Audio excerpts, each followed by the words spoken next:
Assalamualaikum warahmatullahi wabarakatuh. Nama saya Azni Tusadia, NIM 0310181037, jurusan Tadris Biologi 4 semester 5. Baiklah, di sini saya akan mempresentasikan praktikum reproduksi dan embryologi pada hewan, di mana dosen pengampunya adalah Ibu Mia Sartika, MPD. Baiklah, di sini judul praktikumnya adalah reproduksi pada ikan nila, mencit, dan katak jantan. Di mana tujuan dari presentasi ini adalah untuk mengetahui sistem reproduksi pada ikan nila, mencit, dan katak jantan. Praktikum reproduksi pada ikan nila, mencit, dan katak jantan. Reproduksi merupakan salah satu proses yang dilakukan oleh makhluk hidup untuk beregenerasi, memilih keturunan, dan mempertahankan kelangsungan spesies di alam. Salah satu ciri-ciri makhluk hidup yaitu dapat berkembang biak. Sebagaimana yang kita ketahui, dengan berkembang biak, maka makhluk hidup dapat mempertahankan spesiesnya. Makhluk hidup seperti hewan dan manusia mampu berkembang biak karena memiliki alat atau organ reproduksi yang akan berfungsi pada saat hewan dan manusia telah dewasa.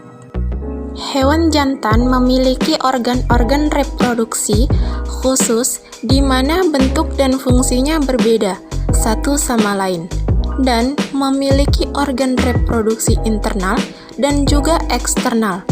Organ-organ reproduksi yang letaknya di dalam tubuh hewan dinamakan sistem reproduksi internal.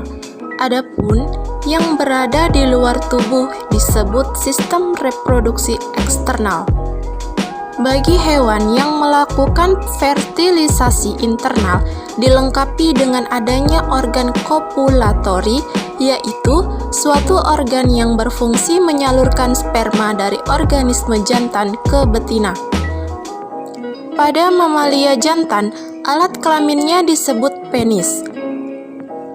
Baik fertilisasi internal maupun eksternal bergantung pada mekanisme yang menjamin bahwa sperma dewasa menemukan telur yang fertil dari spesies yang sama.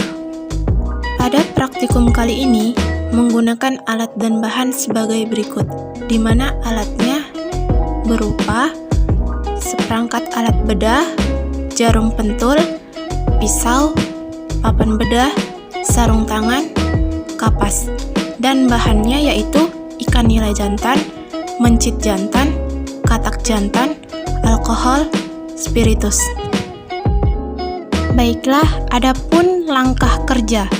Yang pertama, pada ikan nila, siapkan alat dan bahan, lalu bius ikan nila dengan alkohol atau spiritus, kemudian dibedah lalu diamati organ reproduksi jantannya, kemudian catat hasil pengamatan. Yang kedua, pada mencit. Poin pertama, matikan mencit secara dislokasi leher dengan tisu yang telah diberi alkohol 70%. Letakkan mencit di atas papan bedah, bagian ventra menghadap ke atas, rentangkan kakinya kemudian tusuk dengan jarum pentul. Pada mencit jantan, tekan skrotum ke atas agar testis naik ke dalam rongga tubuh. Kemudian, membedah kulit mencit dengan menggunakan gunting. Lalu, mengamati organ-organ kelamin luar mencit jantan yang terdiri dari penis dan skrotum. Lalu, untuk mempelajari bagian internal sistem reproduksinya, bedahlah abdomen, mulailah mengamati bagian dalam organ-organ reproduksi mencit. Dan yang ketiga, pada katak. Poin pertama, memasukkan katak ke dalam penyungkup dan membiusnya dengan kloroform atau alkohol. Lalu, melakukan pembedahan hewan jantan di atas papan bedah. Kemudian, mengamati bentuk dan posisi organ-organ penyusun sistem reproduksi jantan pada katak. Lalu menggambar saluran reproduksi mulai dari testis sampai menuju luar tubuh. Kemudian mengamati struktur anatomi dan posisi organ kopulatoris dan kelenjar seks aksesoris. Baiklah, ini adalah hasil pengamatan pada ikan nila jantan. Terlihat pada gambar dengan jelas ada bagian testis, epididymis, vas deferens, dan saluran urogenital. Baiklah, hasil pengamatan kedua yaitu pada mencit jantan, di mana sudah terlihat jelas pada gambar, yaitu memiliki bagian-bagian yang sudah saya buat tanda panah-panah itu.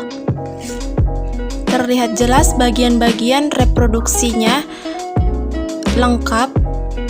Terdapat testis, penis, Cooper's gland, vas deferens, bladder, uretra, dan bagian-bagian yang lainnya.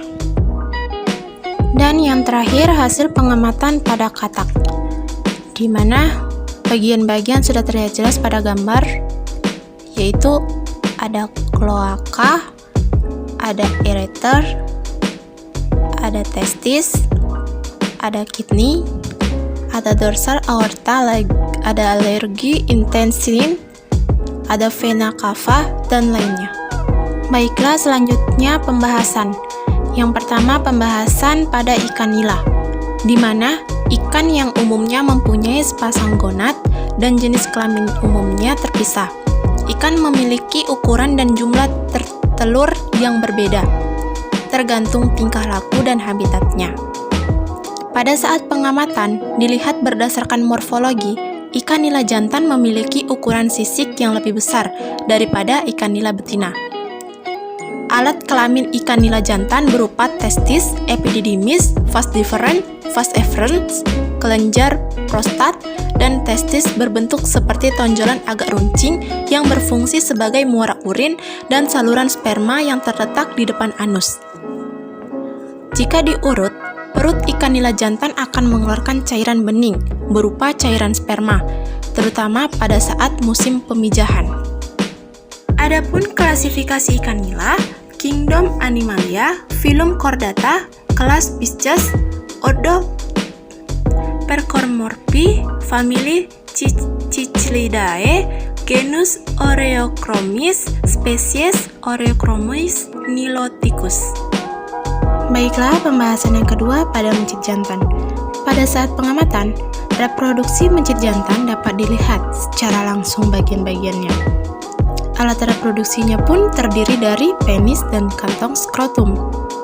Penis yang berfungsi sebagai alat kopulasi pada hewan jantan, dan kantong skrotum berfungsi untuk mempertahankan testis di bawah suhu intra-abdomal. Testis berada dalam rongga perut dan terletak pada suatu kantong yang disebut skrotum. Mencit telah memiliki alat kelamin luar berupa penis, alat kelamin dalam yaitu testis, berjumlah 2 buah terletak satu pada bagian kanan, kelenjar bulboretralis, dan satu di sebelah kirinya. Epididymis melekat pada sisi posterior testis, yang berfungsi menghubungkan testis dan vas deferens. Adapun ureter berfungsi sebagai saluran yang mengalirkan urin dari ginjal ke kantong kemih. Bursa lemak yang berfungsi untuk melindungi organ genitalia internal. Vas deferens merupakan kelenjar pelengkap langsung dengan saluran epididymis dan fascicula seminalis. Fascicula seminalis ini merupakan kelenjar aksesoris yang terdapat dalam keadaan berpasangan, strukturnya kecil, memanjang, dan berlekuk. Adapun klasifikasi dari mencit jantan, Kingdom Animalia, Phylum Chordata, kelas Mammalia, ordo Rodentia, famili Muridae, subfamili Murinae, genus Mus, subgenus Mus, spesies M. musculus. Dan pembahasan yang terakhir ada pada katak jantan. Pengamatan pada katak jantan ini menggunakan katak sawah atau dengan bahasa biologinya Varia cancrifora. Terdiri dari 4 bagian, yaitu kaput, trunkus, ekstremitas anterior dan ekstremitas posterior. Kaput berbentuk segitiga dan memiliki beberapa organ, yaitu cavum, oris, organum visus, membran timpani, dan nares externa. Cavum oris ini berukuran lebar dan tidak berada di ujung kepala, tetapi sedikit ke bawah. Cavum oris membelah secara horizontal hampir ke seluruh bagian kepala. Dan nares externa ini berukuran kecil, membran timpani berbentuk cincin berwarna coklat kehitam-hitaman. Selanjutnya ada sistem reproduksi pada katak. Nah, semua sistem reproduksi vertebrata itu pada umumnya sama, tetapi karena tempat hidup, perkembangan anatomi dan cara hidup yang berbeda menyebabkan adanya perbedaan pada proses fertilisasi.